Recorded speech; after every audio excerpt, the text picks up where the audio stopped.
Ceux qui font Monaco sont au micro. Je suis Geneviève Berthy et bienvenue dans le podcast de Monaco Info.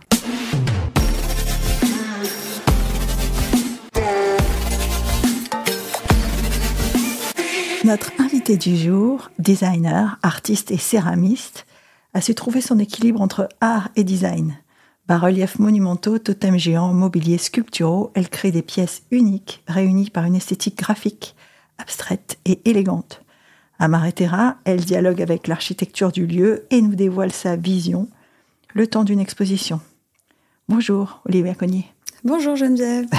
Je dis une artiste, et c'est peut-être ça le point de départ, hein, cette artiste qui expose à Maréterra. Alors, c'est pas une expo au sens classique du terme. Hein. Il y avait une envie derrière, il y avait un message. Bah oui, effectivement. En fait, c'est une expo qui se passe en 2 volets, qui a commencé à Valoris avec la première partie qui s'appelle Vestiges. Avec l'atelier, nous avons investi des vieux fours de poterie du 19e siècle, où nous avons fait des installations de céramique géantes. Et c'est un peu notre showroom qui est dédié aux pros, donc c'est un espace assez fermé, mais qui est très fort. C'est des vieux murs en pierre, c'est assez humide, c'est des grands fours, ça fait 8 mètres de haut. Tout le village venait cuire ses céramiques. Ah oui. Avec un petit foyer en dessous. C'était des cuissons qui se passaient en 3 semaines. Et on peut plus cuire maintenant parce que ça n'existe plus. La cuisson au bois, on n'a plus le droit de le faire. Mais il reste cette architecture qui est très, très particulière, qui est comme une tour en vieille pierre sèche. Et donc, on a fait notre première installation à Valoris là-bas. Et en même temps, nous étions invités donc à Maréterra, en dessous de l'immeuble iconique de Renzo Piano. Ah. Et donc, on s'est dit que c'était une exposition en 2 volets, Vestiges et Vision, parce que c'est un peu un quartier visionnaire, un immeuble visionnaire. Et du coup, on était intéressés de travailler sur ce côté historique, parce que la poterie, c'est un médium ancestral qui existe depuis toujours. Nous, on fait des pièces très contemporaines avec un médium qui est très basique, en fait, parce que la terre, tout le monde peut en faire, en fait, hein, tout simplement. Tout le monde en a toujours fait. Mais concrètement, vous avez votre tour de poterie ? J'ai un atelier de 10 personnes, mais il y a un tour.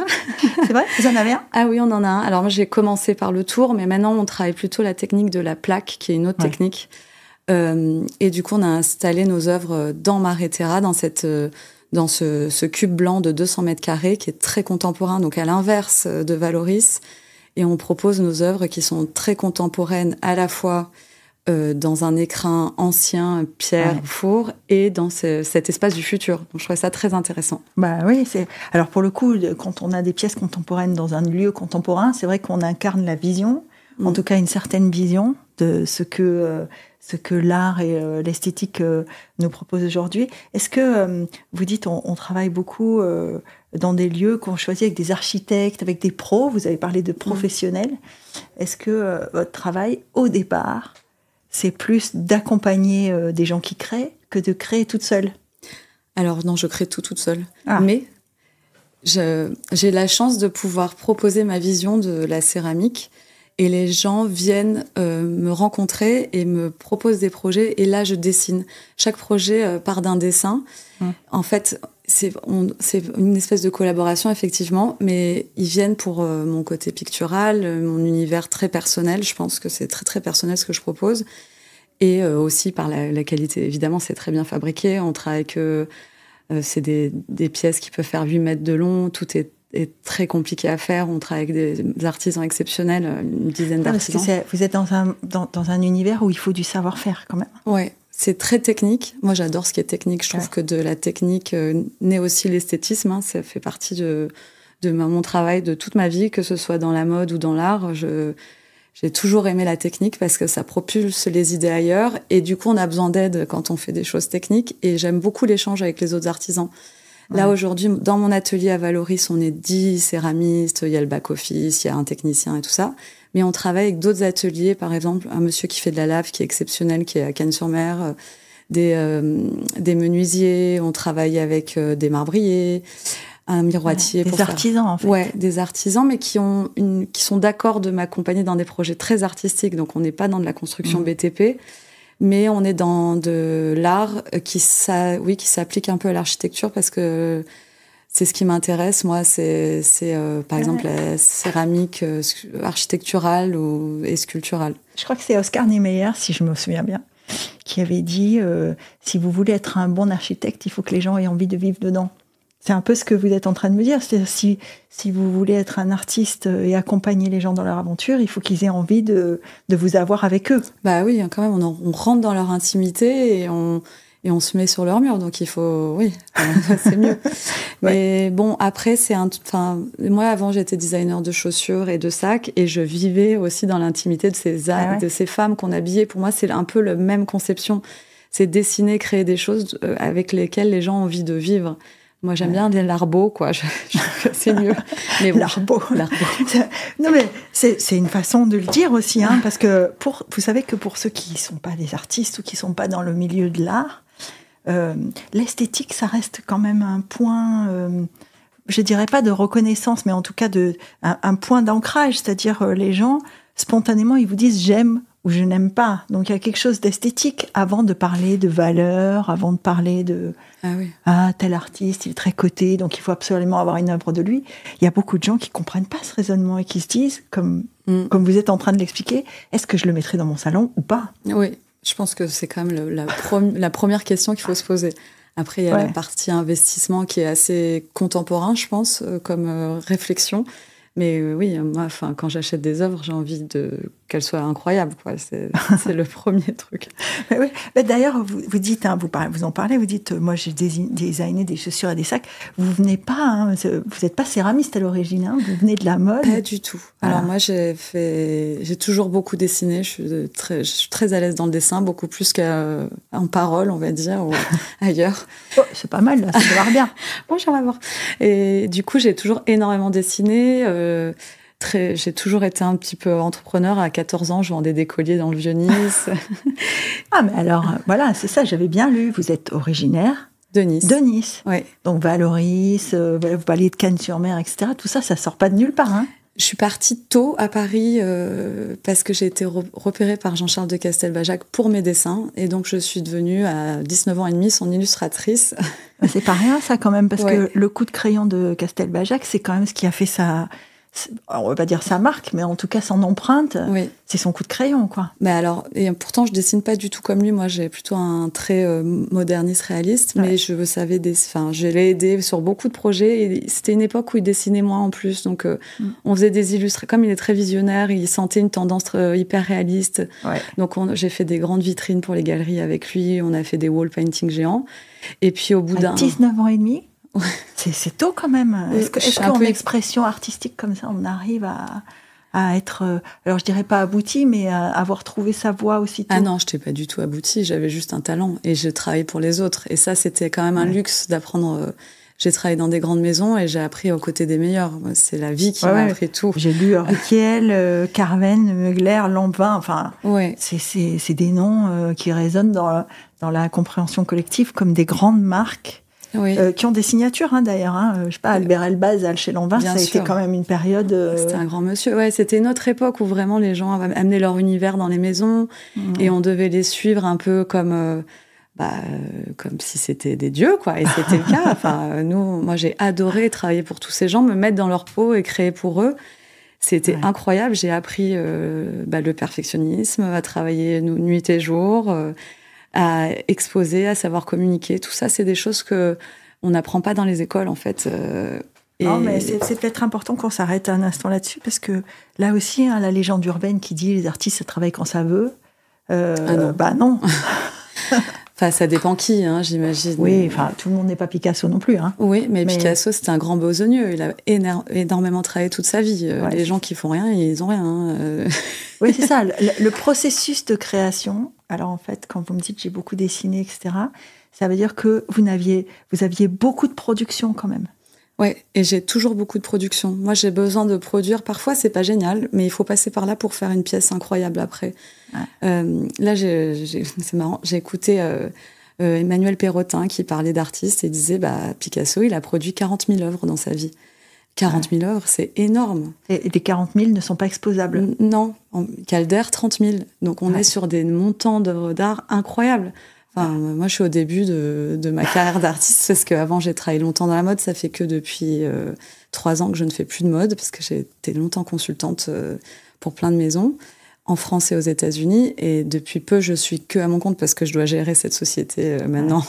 Je travaille nuit et jour pour moi. Et oui, madame. Au bout d'un moment, on arrête de rigoler. Ah oui. Non, mais c'est bien, c'est bien. Mais j'avais besoin... En fait, j'ai fait le choix de garder mes freelances dans la mode et mes consultings parce que j'avais une bonne carrière là-dedans.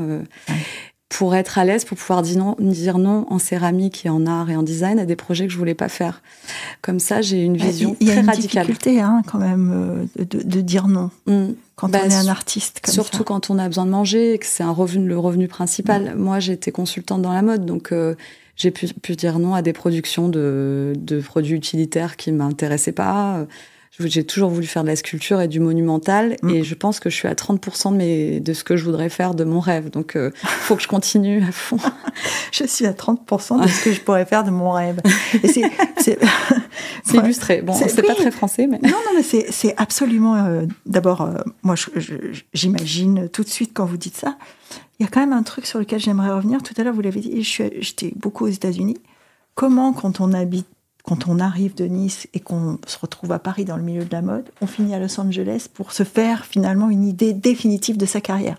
Parce que c'est depuis Los Angeles que vous avez pris ce tournant. Oui, alors c'est vraiment pas calculé. J'ai fait de la mode longtemps à Paris et je n'en pouvais plus de Paris étant niçoise. J'avais envie de lumière en fait. Ah oui, ça je comprends. J'ai envie de lumière, d'espace et de nature. Ce qu'il n'y avait pas à Paris. Et mon mari, avec qui je suis plus, mais a eu une opportunité d'aller vivre à Los Angeles. Et je lui ai dit, non, mais c'est la Côte d'Azur aux États-Unis, bien sûr, on y va. Donc, on est partis ensemble. Quoi. Ouais, c'est ça. Ben nice, quoi. C'est ça. Et en plus, j'étais enceinte de mon fils. Et donc, du coup, j'ai eu mon enfant aux États-Unis. Et j'avais envie il est américain, du coup. Oui, il est les deux. Mais je m'imaginais pas élever un enfant à Paris, moi qui ai grandi ici entre mer et montagne, pour moi c'était impossible. Donc on est arrivé là-bas et j'ai continué à être consultante dans la mode. Et puis très vite j'étais frustrée parce que dans la mode, toutes les semaines j'allais dans les usines, soit en Italie, soit au Portugal, soit en Espagne, développer les produits. Donc c'était de la sculpture déjà parce que j'allais développer les talons, les formes pour les chaussures avec le formier, avec les Gepetto italiens et tout. Et là, j'étais complètement frustrée parce que je faisais que des fiches techniques, je n'y allais plus du tout. Et du coup, j'ai fait un atelier du soir avec les grands-mères de Venise, justement, de céramique. Et je me suis rendu compte que je pouvais manufacturer de A à Z un produit magnifique sans l'aide de personne. Parce que j'avais l'habitude de coordonner 15 artisans pour faire la chaussure. Et là, du coup, je pouvais, avec mes petites mains, fabriquer ce que je voulais. Et le cuir avec un four qui est assez accessible. Franchement, ça vous a beaucoup étonné de vous rendre compte que vous aviez ce savoir-faire dans les mains, parce que quand on dessine beaucoup, on a déjà cette faculté de transmettre à ses mains quelque chose qui est en plus de ceux qui... Enfin, moi, par exemple, je vais vous dire, j'écris très très mal. Je pense, mais ce que j'écris, ma calligraphie est pas belle, quoi. Ah oui, donc il y a quand même quelque chose dans cette transmission. En fait, oui, mais comme je l'ai toujours, je le faisais moi-même et j'ai trouvé ça jamais au niveau de ce que j'espérais jusqu'à maintenant. Ouais. Et par contre, avec les artisans avec qui je travaille dans la mode et le luxe, parce que c'est des grandes maisons dont on parle, c'est des gens exceptionnels. Oui, c'est des savoir-faire vraiment. Voilà, là, j'arrivais vraiment à traduire mes idées en 2D et en 3D, donc là, il y avait aucun souci. Et du coup, en céramique, je me suis rendu compte que j'arrivais à partir de la 2D à la 3D sans trop de difficultés. Bon, après, j'ai appris quand même. Il y a eu sans modification majeure, vous voulez dire. Ouais. Et même que la terre, en fait, je pars toujours d'un dessin, toujours, parce que c'est mon côté designer, mais la terre, elle m'amène dans un côté encore plus beau que mon dessin, ce qui est, des fois, c'est pas le cas. Du coup, j'ai trouvé ça incroyable, donc je suis restée dans cet atelier de grand-mère et je voulais absolument faire des tabourets. J'aime pas la vaisselle, je cuisine mal, ça m'intéresse pas les petits trucs depuis le début. Bon, pour le coup, les États-Unis, c'était un bon endroit, du coup. Ah ouais. Voilà. Mais bon, de faire des tabourets dans une école du soir avec des grands-mères, ça prend beaucoup de place et c'est difficile à cuire, c'est pas très OK. Donc je me suis fait virer. C'est pas méga spontané. Non. Voilà. Donc je me suis fait un peu virer de 2 écoles de céramique avant de faire moi-même mon petit atelier dans mon garage, à l'américaine, comme Steve Jobs. Oui, mais c'est pour ça que je vous parle des États-Unis, parce que je me dis, c'est pas innocent que ça soit passé là-bas, en fait. Ah, mais franchement, c'était génial que je sois aux États-Unis, parce que De ce petit atelier, j'ai fait une foire hyper branchée c'était à Silver Lake, donc c'est dans l'est de Los Angeles, où il y avait tous les designers d'intérieur qui venaient parce que c'était la foire des cools. Et là, j'ai commencé à vendre toutes mes pièces. En 2 jours, je avais vendu toute ma table et j'ai commencé à avoir des contacts où ils m'ont demandé des commissions, où ils m'ont demandé des pièces spécifiques pour un chantier, un hôtel. Pour ceux qui nous écoutent, une commission, c'est une commande en fait. Ouais, c'est une commande spécifique. Une commande spécifique, ouais. J'ai commencé à avoir des gens qui me collectionnaient, comme par exemple Ulla Johnson, qui est une marque de mode super sympa. C'est la Isabelle Marant américaine qui est trop cool. Elle a commencé à m'acheter des vases de cette petite foire. Et ensuite, en fait, tout s'est déclenché en Amérique très vite parce que ils font confiance. Ensuite, j'ai fait mon atelier dans mon garage et puis on a déménagé. J'ai aussi retapé une maison magnifique mid-century où j'accueillais mes clients dans la maison en faisant un petit display et ils venaient aussi dans le garage. Et du coup, c'est devenu presque un endroit sympa à visiter. Donc, c'était tout. Chérie, finis ton petit déjeuner, il y a des visiteurs qui arrivent. Ouais, c'était un peu ça. En plus, pendant le Covid, je disais, allez. Tu as mangé tes œufs là ? Ouais, exactement. Mais mais j'aimais bien le côté très craft de A à Z, c'est-à-dire que j'ai fait moi-même mon logo, moi-même mon site. Je pense que j'avais besoin de tout faire moi-même parce que j'ai travaillé pour des grandes maisons où il y avait des grosses équipes et tout, et j'avais envie de revenir à un truc très simple. Mais quand même avec un goût particulier. Mais vous vous rendez compte, Olivia, quand même que c'est pas donné à tout le monde de monter sa foire et de vendre sa table en 2 jours, quoi. Oui. Il y a des gens, je pense qu'au bout de la 14e foire, ils en rêvent toujours. Hein. Il y a eu quelque chose qui s'est déclenché quand même. Oui, après, je les ai travaillées, mes pièces. J'avais fait beaucoup de dessins avant. J'ai fait un shooting photo. Oui, ça sort pas de nulle part. Non, je savais faire des shootings puisque j'en ai fait plein dans la mode pour vendre des chaussures. Donc, c'était pareil. Il fallait que ça soit un esthétisme luxe, mais du coup, avec des pièces que je faisais moi. Donc, ça a positionné tout de suite mes pièces assez haut de gamme, alors que moi, j'avais l'impression que c'était un peu moyen, quoi.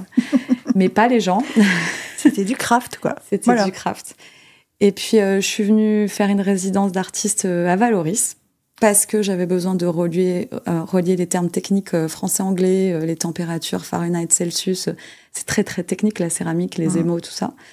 Et j'ai fait une résidence à Valoris. Et là, j'ai adoré parce qu'il y avait tous ces vieux céramistes qui ont travaillé avec Roger Capron, avec Picasso, Derval, qui sont encore vivants hein, quand même. Bon, pas tous, hein, mais il en reste. Capron, c'est resté quand même en matière de céramique une référence ultime, y compris sur les évolutions techniques, les couleurs, les formes. Et la céramique architecturale. Voilà. Pour le coup, lui, ça a été un modèle technique. Lui et Derval pour les bas-reliefs aussi, qui sont des références très céramiques. Hein. Je pense qu'aux États-Unis, ils ne connaissaient pas du tout Derval, mais ça m'a aidée parce que ensuite, après donc j'ai fait cette petite résidence de 2 mois. Et c'était en plein Covid, mais j'avais envie de rentrer en France. J'ai mis mon fils en école en France pendant ces 2 mois et c'était sympa. Et à la fin Vous lui parlez français à votre fils depuis le début ? Oui. Il n'est pas arrivé dans une terre inconnue, en fait. Ah oui, non, pas du tout. Par contre, il parlait beaucoup mieux anglais avant de revenir en France. Et à la fin de cette résidence, j'ai fait une expo dans une galerie. Il y avait très peu de gens qui allaient venir. Par contre, j'ai fait une super scénographie, j'ai filmé. Et j'ai tout mis sur Instagram. Je suis même déguisée tout en léopard pour faire une présentation des pièces. Je me suis dit, tout le monde s'ennuie. Je vais faire un truc drôle, à l'américaine, pas de honte. Voilà. C'est ça, hein, quand j'ai dit ça vient pas de nulle part. Non. Et j'ai tout vendu en une journée, mes pièces que j'avais fait à la résidence. Du coup, ça m'a donné la force de parler à une galerie à Paris et un bureau de presse surtout avec qui j'ai commencé à travailler à Paris, qui s'appelait Perrier-Giroir, maintenant qui s'appelle plus que Perrier. Et de là, on s'est mis d'accord que j'allais faire une expo à Paris l'année d'après. Et donc là, c'était ma première expo en France, parce qu'avant, c'était aux États-Unis. Et pareil, je suis revenue faire une résidence. Et là, on a fait cette première expo dans le 7e, Galerie Jacques. Et c'est incroyable. Et c'est parti. Et c'est parti. Il y a un moment où, quand on est dans ce process-là, est-ce qu'il y a un moment où on sent que ça décolle ? Parce que là, vous m'avez parlé de deux moments où il y a eu des déclenchements. Un à la foire à Los Angeles, à Silver Lake, et l'autre à la sortie de la résidence avec Instagram. Peut-être on peut mettre en 3e la rencontre avec ce studio, ce bureau de presse qui vous accompagne. Mais est-ce qu'il y a eu un moment où vous avez senti que c'était parti ? Parce que moi, j'ai l'image de l'ascenseur. Quand est-ce que vous êtes monté dans l'ascenseur pour vous ? Moi, j'ai toujours l'impression que c'est nul. Alors, le jour où le bureau de presse, parce qu'avant, j'avais même pas appelé mes pièces par mon nom. Je savais pas si ça allait être. Vous signez pas? J'avais appelé ça. Je me rappelle même. Il faut pas que je le dise. Non, le dites pas. Mon bureau de presse m'a dit. Le dites pas parce que franchement, c'est pas possible. Ouais. Pas faire ça. Quoi. Non. Mais mon bureau de presse m'a dit, mais Olivia, t'as une signature si particulière. T'es une artiste. Appelle ça Olivia Cognier. Bah oui. Et je dis, mais Cognier, c'est violent comme nom quand même. Alors, j'avais appris à aimer mon nom aux États-Unis parce qu'ils disent ça Cognette, c'était un peu plus mignon. Donc, j'ai assumé mon nom. C'est stylé. C'est stylé. Donc, j'ai commencé à appeler mes pièces Olivia Cognier, les signer. Grâce à eux, ils m'ont fait rencontrer une journaliste du Monde qui a mis des mots sur mon travail. Et j'ai trouvé ça tellement beau, son texte, que ça m'a donné confiance en moi. Mais moi, c'est tout comme ça. Hein. J'ai besoin de voir les pièces photographiées pour les aimer, en fait. Ça peut faire 6 mois que je travaille sur une pièce, tant que je l'ai pas vue photographiée dans un espace, j'arrive pas à savoir si c'est bien ou pas. Ben alors, comment on va jusqu'au bout de la pièce si on sait pas si elle est bien? Ah, mais par contre, il faut y aller, hein. Il faut la finir. Bah oui. Parce que, non, par contre, ouais, je laisse pas trop traîner. Moi, j'aime bien quand les choses... pas de l'inachevé. Non, c'est pas du tout mon genre. Bah, déjà, chaque nouvelle pièce est un investissement d'argent, hein, tout simplement. Quand je fais un bas-relief en travertin qui fait 3 mètres, faut acheter la pierre, faut payer les marbriers, faut développer un système d'attache et ensuite faut trouver un lieu d'expo. Faire venir. Ouais. Donc, faut le transporter. Oui, je laisse pas traîner. Et parce que j'ai envie de le montrer pour savoir si c'est bien, le photographier. Vous savez que c'est communément admis que la partie de finition, c'est la partie la plus difficile en fait. Quand on fait quelque chose, qu'on écrit un texte. Il y avait des auteurs, je crois que j'ai lu, c'est Didier Van Kovlart qui disait pour moi, j'arrive à écrire 30 chapitres sans m'arrêter. Et le dernier, c'est dur. Ah ouais. Bah, c'est comme quand on fait une maison, hein, les finitions, c'est le plus long. Et c'est ça qui change tout, en vrai. C'est bien fait ou c'est pas bien fait. Est-ce que votre passage aux côtés, alors je reparle de Castelbajac, mais il n'y a pas que lui, hein, j'imagine, on a parlé de Lanvin tout à l'heure. Est-ce que le passage avec ces gens-là, ça a influencé cette capacité à finir? Parce que eux aussi, ils ont une collection à boucler. Il faut mettre les modèles en boutique. Quoi. Ouais, ce que j'allais dire, c'est l'industrie de la mode qui est, pour le coup, je suis contente d'avoir quitté parce que c'est un rythme effréné de création. Tous les 3 mois, il faut faire une nouvelle collection. Il y a un défilé et c'est terminé. Et je trouve que c'est dommage parce que du coup, ça manque un peu de temps de développement sur des idées plus profondes. Enfin, tout le monde dit ça dans la mode, hein, je suis pas la seule à le dire, mais ce que je préfère... Et malgré ça change pas. Non, ça change pas. Mais c'est ce que je préfère dans le rythme maintenant de l'art et des pièces un peu entre art et design, c'est que j'ai plus le temps de tester. Là, par exemple, on commence à faire de la dinanderie, qui est une vieille technique que plus personne connaît.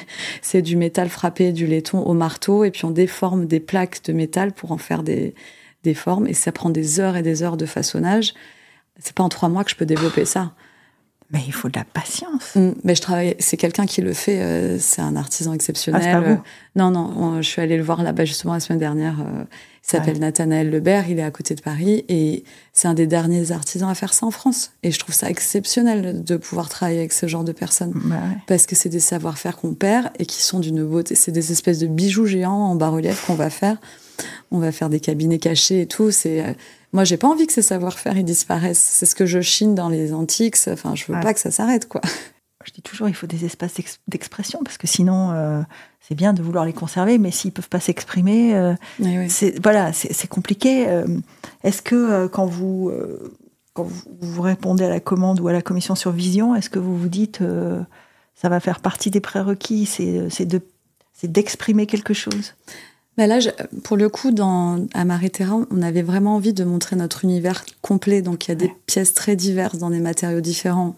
Il y a du travertin, il y a de la céramique, évidemment, qui est notre base.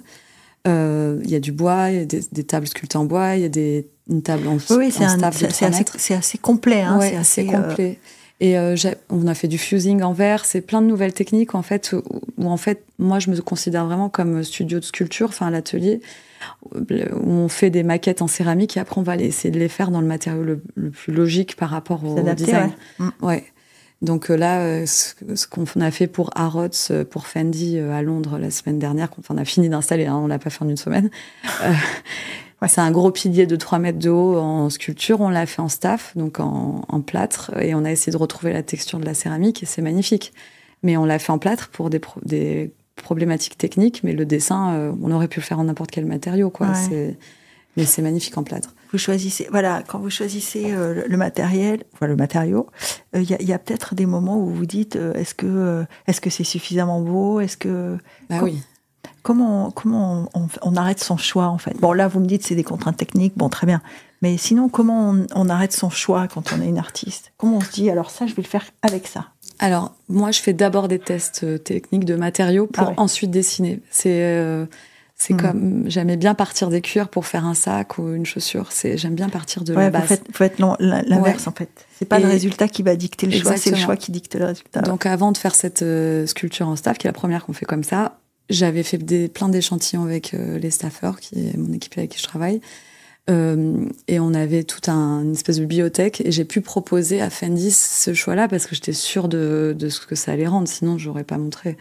C'est étonnant ça, d'avoir travaillé dans la mode et finalement aujourd'hui d'exécuter des commandes pour des marques comme ça. Ouais, on travaille pour des grandes marques en plus, c'est génial. Ouais, et puis bon, l'espace Fendi à Harrods, alors je ne sais pas combien de gens qui nous écoutent sont des mordus de shopping à Harrods, mais moi personnellement, l'espace Fendi chez Harrods, c'est quand même quelque chose. Hein.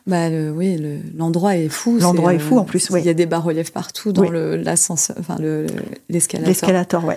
J'avais oublié ça. Je suis allée faire l'installation. Je dis, je comprends pourquoi ils m'ont choisi. Mais moins loin à Cannes, on a fait le coin VIP Fendi. Et il y a plein de pièces aussi qui sont spectaculaires. Il faut leur demander de visiter. Ils sont d'accord. C'est vrai? Ouais. Pour une marque comme Fendi, avoir recours à une artiste en l'occurrence, mais pour faire de la déco, c'est parce que oui, bien sûr. Là, en tout cas chez Harrods, c'est de la déco, hein, c'est un display, quoi. Ouais. Est-ce que c'est un geste artistique pour eux ou est-ce que ça va dans ce qu'ils ont imaginé pour mettre en valeur leur collection? Je crois les marques de mode, ils ont une appétence artistique qui existe depuis longtemps. Donc je suis pas la seule artiste de travailler avec la mode, hein, on est beaucoup, mais et du coup, je pense que ça va bien avec leur signature, le côté blanc. On travaille aussi avec des marques comme Hermès, Dior. On a travaillé pour Oliver People, on leur a fait leur vitrine. Donc des choses assez différentes. Mais après, ils viennent chercher de mon univers qui est assez particulier, je pense, parce que je pense aussi qu'on parle le même langage, un peu peut-être de ce qu'on a envie dans l'air du temps, le moment. Enfin, moi, je travaille longtemps dans la mode, donc je suis très sensible à ce qu'on a envie de voir ou pas en ce moment, quoi. Vous faites comment pour suivre la tendance? Vous regardez, vous scrollez, déjà, vous achetez? Alors, je fais tout. Mais je fais beaucoup d'expos. Ça, c'est très important. Je trouve que il y a plein de gens qu'ils ne le font pas, et je trouve que ça nourrit tellement les expos. Là, j'étais à Art Basel à Londres, à Paris, j'étais à Frieze à Londres. Je me bouge, quoi. Frieze, ça reste quand même un endroit où il faut, quand on aime l'art, c'est difficile de s'en passer, quoi. Ah ouais, c'est génial. On a fait Frieze Master aussi, il y avait le Pad à Londres, il faut être curieux de tout. Art Basel à Miami aussi, qui commence à devenir vraiment mais nous, on expose là-bas à chaque fois. C'est génial, Art Basel à Miami. Franchement, c'est un super lieu aux US de rencontre. Et puis, c'est sur la plage, hein. South Beach. Hein. C'est quand même un endroit pour mettre l'art. Bon, alors, l'année dernière... C'est au mois de décembre, oui, c'est le mieux. L'année dernière, ils avaient installé les éléphants sur South Beach. C'était une façon de... Alors, c'est de la caricature, évidemment, hein, mais c'est une façon aussi de faire descendre l'art dans un espace qui est extrêmement populaire. Oui, c'est vrai. Et qui est un peu gigantesque aussi à l'américaine. Il y a un côté gigantesque. Toujours. Ouais. Ils peuvent pas, surtout à Miami, c'est rare de faire des trucs en petit. Hein. Oui. Quand même... Après, nous, aux US, on a des super galeries qui nous représentent depuis longtemps. C'est vraiment des partenaires. C'était ça ma question. Vous êtes restés quand même connectés avec les US? On fait 70% de notre chiffre d'affaires aux US. Donc, je suis très, très connectée aux US parce que c'est eux qui m'ont lancé. Et parce que j'ai j'ai plusieurs galeries exceptionnelles. Et la qualité des expos...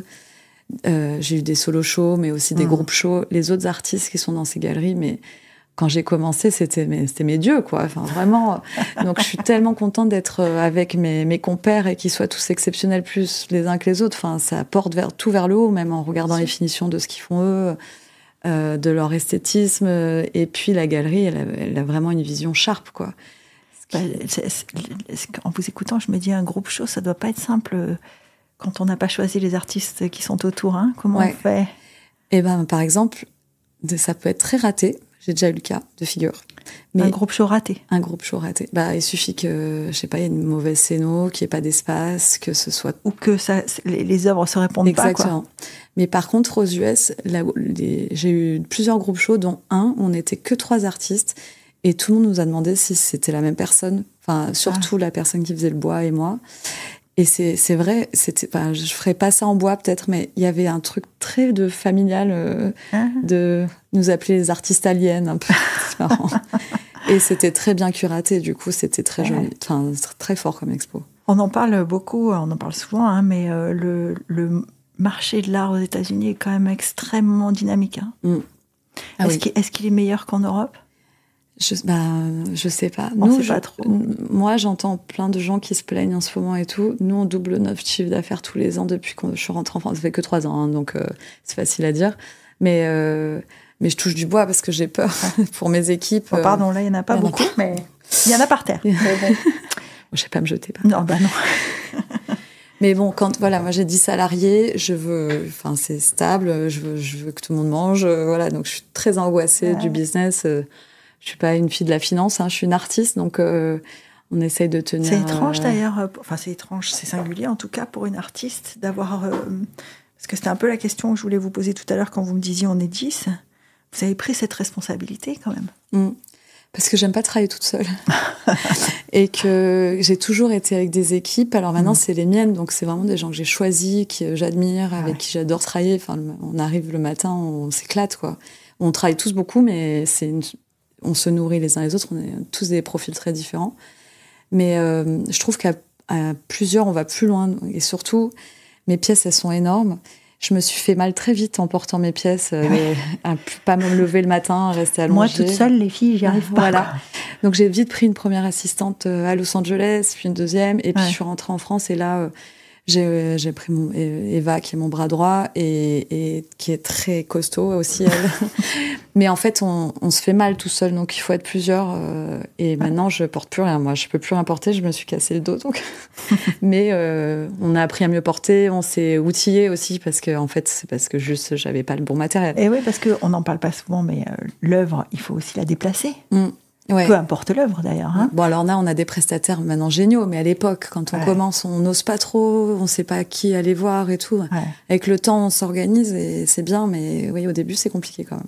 Oui, puis alors peut-être que j'enfonce une porte ouverte, hein, mais la céramique, il faut pas la casser, quoi. Oui, faut pas la casser. Ça part beaucoup aux États-Unis chez nous, donc faut que ce soit très très bien emballé. Ouais. Et là, on a trouvé la perle des transporteurs. Ouais, il était déménageur, il a commencé à travailler avec nous et on l'adore. Il s'appelle Prestasure, il est génial. Et il fait tous nos envois internationaux. Et c'est vrai que depuis qu'il est là... Il va changer de métier, lui.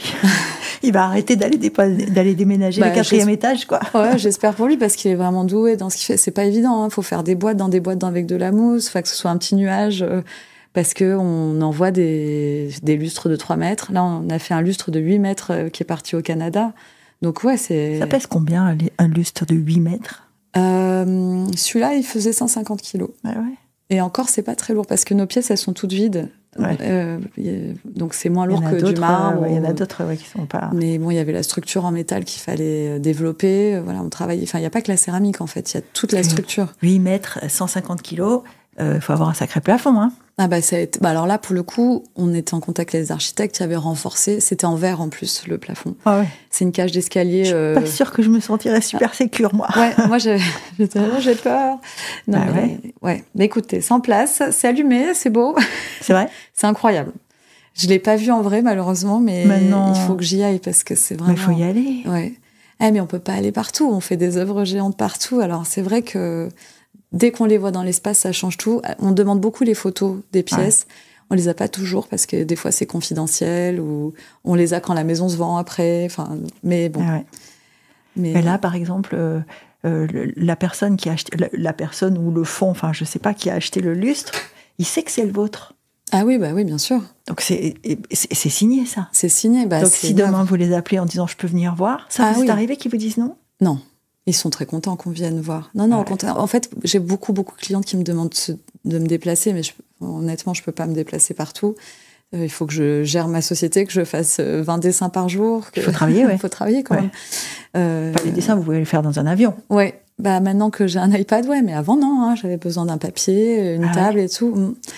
Non, mais c'est pas évident. Maintenant que j'ai un iPad, rassurez-moi, vous l'avez pas acheté il y a une semaine quand même. Ça fait pas longtemps parce que j'aimais pas dessiner dessus. Il n'y avait pas le grain du papier. Alors, j'ai mis du temps à y passer. Maintenant, c'est vrai qu'il y a cette texture faux papier, c'est bien. Ça a changé votre trait?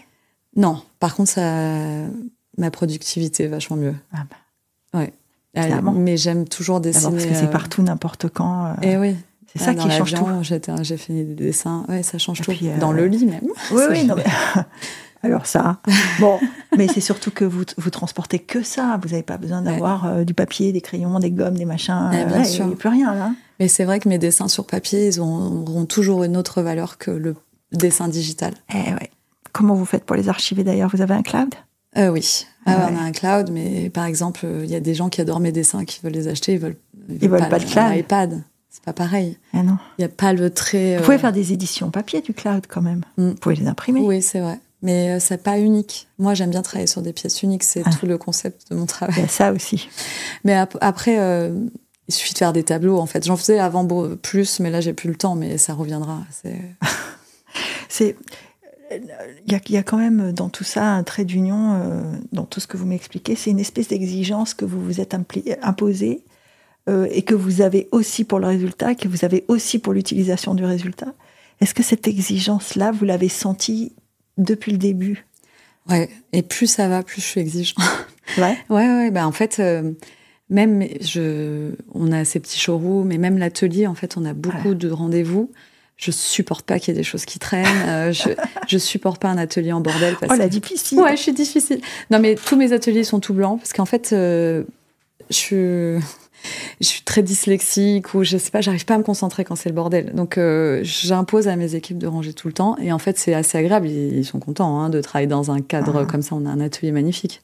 On a un atelier caché sous un immeuble. On peut arriver demain, on prend des photos, c'est impeccable. Ouais. Même sans vous prévenir. Ah bah oui, sinon ça va pas. Sinon ça va pas. On a 800 mètres carrés d'atelier avec des œuvres gigantesques partout. Si c'est pas organisé, on a un souci quand même. Ouais. Donc j'ai envie mes équipes soient aussi exigeants que moi. Et ça, c'est une formation. Moi, je l'ai appris dans la mode, donc voilà. Mais eux, ils viennent pas de là, donc il faut que je leur apprenne chaque jour à essayer d'avoir le même œil que moi. Est-ce que, au-delà de l'œil de la mode, est-ce que la mode vous a aussi appris à penser les choses pour les vendre? Parce que quand on est artiste, il faut vivre quand même. On ne fait pas que des productions pour les montrer, quoi. Oui, après, où je vous disais, en fait, ce qui était sympa que je puisse encore travailler dans la mode pendant que je créais mes céramiques, comme j'ai rencontré mon public naturellement, je me suis jamais forcée à faire des choses pour vendre. Sinon, au début, je faisais ça pour faire des appliques chez moi parce que je trouvais tout moche ou trop cher ou je sais pas. Ça ressemble à une histoire. On pourrait faire un film avec ça. Parce que j'ai commencé à faire ça parce que je trouvais tout moche. C'est quand même... Je pense que c'est beaucoup de gens qui disent ça, des entrepreneurs qui étaient frustrés d'un truc. Non, mais moi, Christian Louboutin m'a dit, puisqu'il était à votre place, il m'a dit, j'ai commencé à dessiner des souliers parce que je trouvais pas des souliers que je trouvais beaux. Ah mais il a raison. Bon. Ouais, mais... Ça lui a plutôt réussi au gars. Ça lui a bien réussi, magnifique, ouais. Ben oui, non, mais quand j'ai toujours eu cette frustration, c'est pour ça que j'ai fait de la chaussure aussi. Quand j'étais petite, j'allais dans les magasins de souliers pour enfants et je trouvais tout moche. Je voulais mélanger les chaussures ensemble. Mais elle me disait, mais non, c'est pas possible. Bah pourquoi pas? Ça l'était après, du coup. Mais bon, là, c'est vrai que quand on a sa société, on peut imposer sa vision. Et du coup, comme on impose sa vision, il faut qu'elle soit sharp, quoi. Il faut que ce soit parfait. Parce que sinon...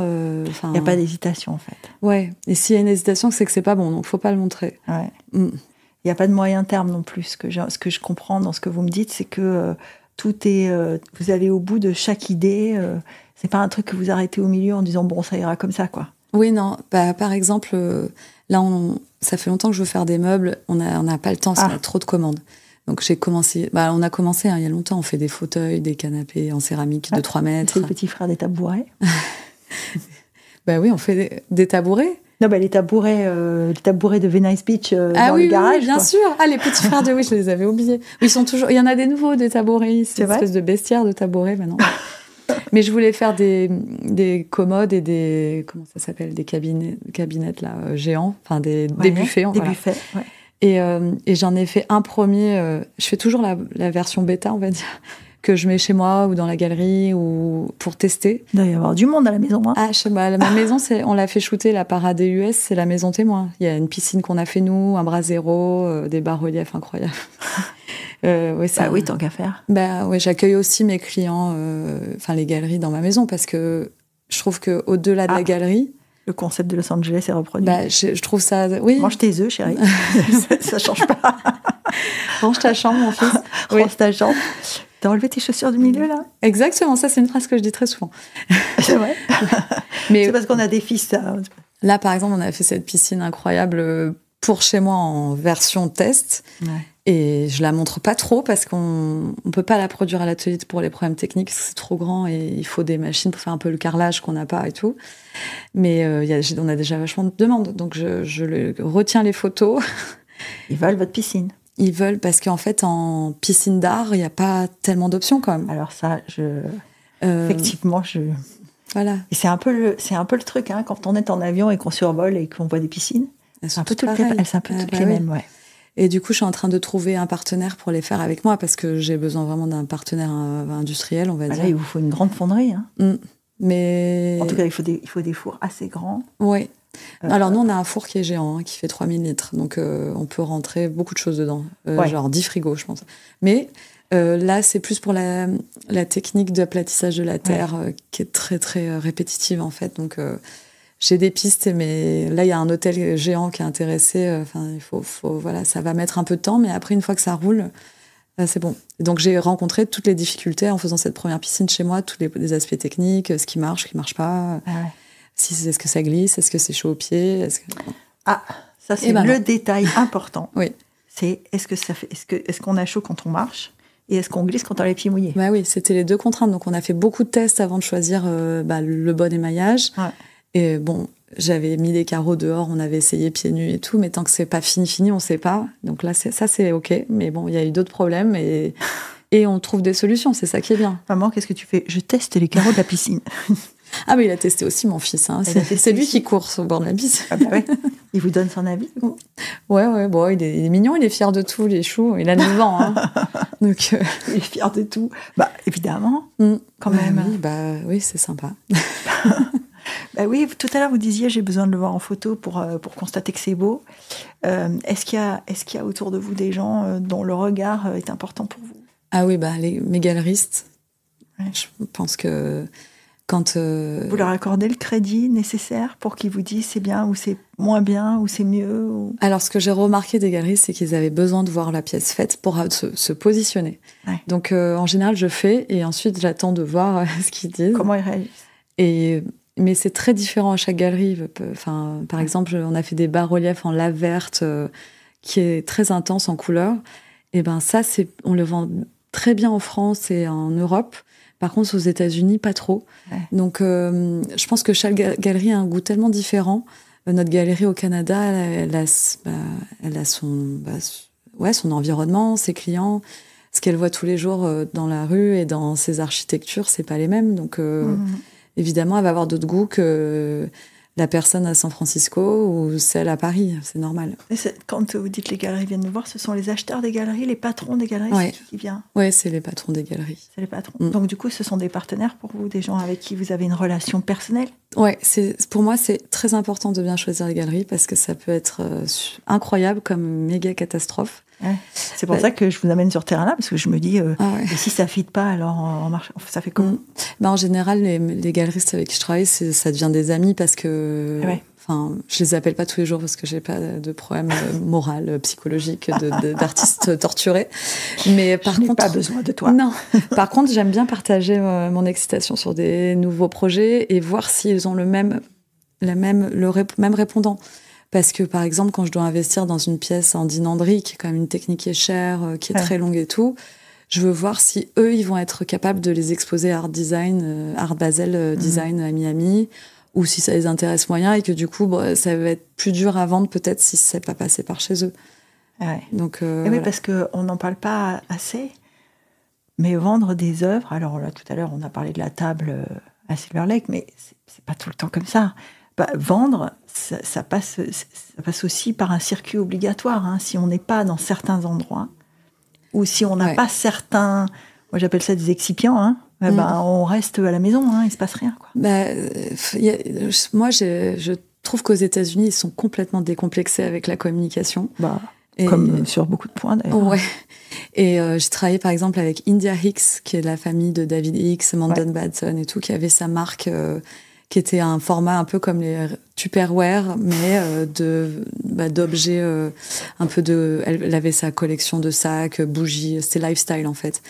Et elle avait créé un réseau de 3000 ambassadeurs qui vendaient ses produits. Et elle avait carrément monté une chaîne où je crois que c'était toutes les 2 semaines, où toutes les semaines, elle faisait un show pour ces 3000 personnes qui représentaient la marque. Et elle m'a forcée à parler des produits, parce que j'étais sa designer à l'époque. Elle m'a forcée à parler des produits, alors que j'étais hyper timide, en anglais, avec des Léricaines, Desperate Housewives. Donc, je me suis forcée à faire cet exercice qui était très dur au début pour moi, parce que en France, on dit toujours, oui, il faut pas trop se mettre en avant, tout ça. Et en fait, ça m'a décomplexée. J'avais l'impression d'être Antoine Decaune. Antoine Decaune, si vous nous écoutez, vous avez une petite fille que vous ne connaissiez pas. Quand il faisait ses émissions en anglais, avec le gros accent bien français. Non, mais... Alors, ça, c'est un point. Hein. Tout à l'heure, j'étais sur le point de vous demander comment on parle de son art quand c'est pas dans sa langue, parce que c'est quand même pas aussi simple d'avoir un langage de cœur et un langage... les Anglais disent... Enfin, en anglais, on dit genuine, cette espèce de franchise, de réalité augmentée qu'on met dans tout quand on parle de son travail. Est-ce que quand c'est pas dans sa langue, est-ce qu'on y arrive autant ? Je crois que c'est presque plus facile en anglais. Ah ouais. Parce que comme ils sont plus accueillants, et puis comme ils sont plus accueillants de la nouveauté et tout ça, j'ai tout de suite parlé de mes pièces de façon très naturelle. Ils sont plus candides, ça c'est vrai. Ils sont plus candides, ils sont moins en train de vous juger.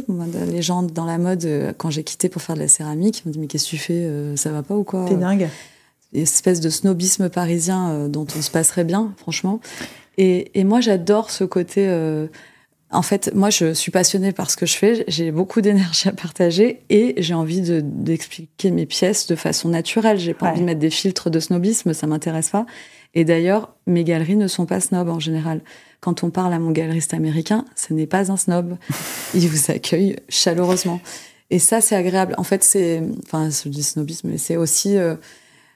En fait, on met vraiment en France, à Monaco c'est différent encore, mais les gens dans des cases, oui, est-ce que c'est art contemporain ou est-ce que c'est design, aux US, il n'y a pas ces questions-là en fait. Soit c'est bien, soit c'est pas bien. Soit on aime, soit on n'aime pas. Soit on rencontre son public ou pas, soit on est dans des bonnes galeries. Et il n'y a pas d'élitisme un peu de... Ouais. Et du coup, moi, j'étais très décomplexée de tout ça parce que j'ai fait mes premières pièces là-bas, j'ai eu mes premiers succès là-bas. Et je parle toujours de mes pièces de façon très spontanée. Les gens qui me disent « Mais qu'est-ce qu'on voit dans tes pièces ?» Je dis « Vous voyez ce que vous voulez, j'en sais rien, c'est... » Je suis pas ta maman, moi. Tu dis ce que tu veux. Non, mais c'est abstrait, donc... Oui, ça l'est, mais... Et je comprends les gens, du moment qui regardent de l'abstrait, qui vous posent la question en disant qu'est-ce que tu as voulu dire ou qu'est-ce que tu as voulu représenter, parce que c'est un tropisme qui nous accompagne tous, en particulier quand on n'est pas des grands amateurs d'art, c'est qu'on veut trouver une signification à tout. Et ça, c'est compliqué. J'imagine, quand vous concevez, c'est compliqué d'avoir une signification à tout. Ça peut être une humeur, simplement. Ça peut être une idée. Et en plus, moi, mon travail, c'est vraiment le mouvement, la sculpture, la main, le contraste entre des formes très rondes et très graphiques. Donc, en fait, c'est ça que je veux exprimer dans chaque pièce. Et c'est très dessiné et tout ça. Donc, c'est vrai qu'il n'y a pas vraiment besoin d'expliquer 15 ans. Enfin... Et moi, j'adore les œuvres que, quand on arrive, on n'a pas besoin d'expliquer, que ça touche tout de suite au cœur. Je trouve que c'est les meilleures pièces, quoi. Pas de moi, hein, en général. C'est vous qui les nommez, les pièces ? Oui. Ouais. Bon, des fois, elles n'ont pas de nom. Mais... C'est vrai ? Il y en a qui n'ont pas de nom ? Non, elles n'ont pas forcément des noms. Mais elles sont toutes uniques. Donc, elles sont toutes dessinées, elles sont toutes passées sous mon crayon. Ouais. Donc, et ensuite, avant, je fabriquais tout, mais maintenant, on est plusieurs à fabriquer. Donc, j'ai mes chefs d'atelier, comme dans une maison couture, qui interprètent mes dessins avec moi et ensuite qui fabriquent. C'est long, hein. Vous êtes fabriquer. Le DA de votre marque, quoi. Je suis le DA de moi-même. Ça. Mais un bas-relief, on va mettre 3 à 4 mois à le fabriquer, donc c'est long. C'est des process très longs. Là, le Fendi, par exemple. Le Fendi, alors là, on n'avait pas beaucoup de temps. C'est pour ça qu'on l'a pas fait en céramique aussi. On n'avait que 1 mois. Et donc, j'avais pas parce que la céramique doit sécher. On doit la laisser sécher longtemps parce que, déjà, on doit la fabriquer, on doit la laisser sécher, la laisser cuire pendant 2-3 jours. Puis il y a plein de process, on doit la monter sur des panneaux, ça dépend quoi. Mais là, en fait, un poteau comme ça, gigantesque de 3 mètres, on n'avait pas le choix que de le faire dans un médium qui ne se cuit pas. C'est vrai ? Ouais. Ah ouais. Ça se sèche simplement. Ouais, ça sèche. En fait, c'est une structure en métal. Ça se cuit, on a fait une structure en métal comme du grillage de poule, où on a formé les pièces avec des renforts comme en BTP. Et ensuite, on a enduit avec un plâtre qui a du sable dedans, qui ressemble beaucoup à notre céramique. Et on a peint à la chaux, donc c'est une peinture spéciale. On a mis du temps à développer tout ça pour que ça ressemble à la céramique, mais que ce soit... Ouais. Qu'est-ce que ça va devenir, ça, une fois que c'est terminé ? Ah ben, je sais pas, j'ai vendu la pièce Fendi, donc ils en font ce qu'ils veulent. Ah. Ouais, nos pièces, elles sont vendues. Nous, on travaille que sur commande à l'atelier. Donc, à part les expos qu'on décide de fabriquer pour expérimenter, faire de la nouveauté, innover, tout ce qu'on fabrique à l'atelier, c'est des commandes. Il n'y a rien qui est fabriqué hors commande. D'accord. Donc, on n'a pas de stock. Il n'y a rien qui reste. Non. Et une fois qu'ils sont partis, vous savez pas ce que les gens font, quoi. Non. Alors, en général, on voit souvent le projet en amont parce qu'on voit les photos. Je fais les dessins souvent in situ et tout ça. Donc, on voit. Mais oui, on ne sait pas si c'est dans une maison incroyable ou une maison très moche. Je pense que c'est plutôt beau, en général. Bah, quand même. Mais quand je vous pose cette question, je me dis, Fendi, est-ce qu'ils vont laisser ça installé chez Harrods longtemps ou pas ? Et du coup, est-ce que peut-être ça c'est arrivé qu'ils vous disent, bon, non, on fait plus rien, vous voulez le récupérer ? Non, non. Non, ça nous est jamais... Comme on a vendu les pièces, ils peuvent les revendre derrière. J'ai une cote dans l'art, donc ce serait bête de me le rendre. Mais ça nous est jamais arrivé encore. Après, ça fait pas 40 ans que je fais ce métier, donc on n'a pas l'histoire pour nous le raconter. On verra. J'espère que ça va durer longtemps.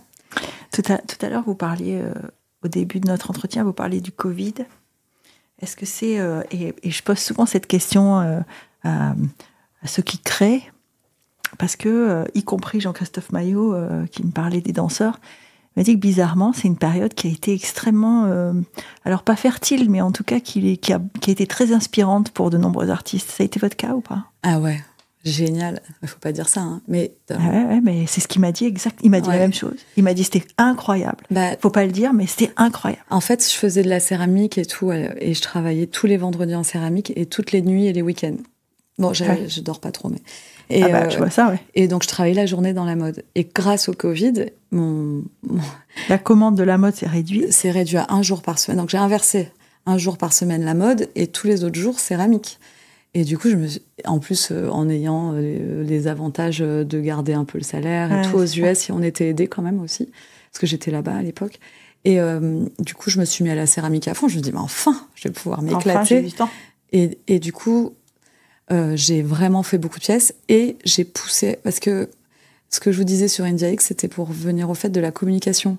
En fait, moi, j'ai eu une marque de chaussures il y a longtemps, qui était à mon nom, enfin, qui n'était pas à mon nom, mais que j'ai montée avec quelqu'un d'autre.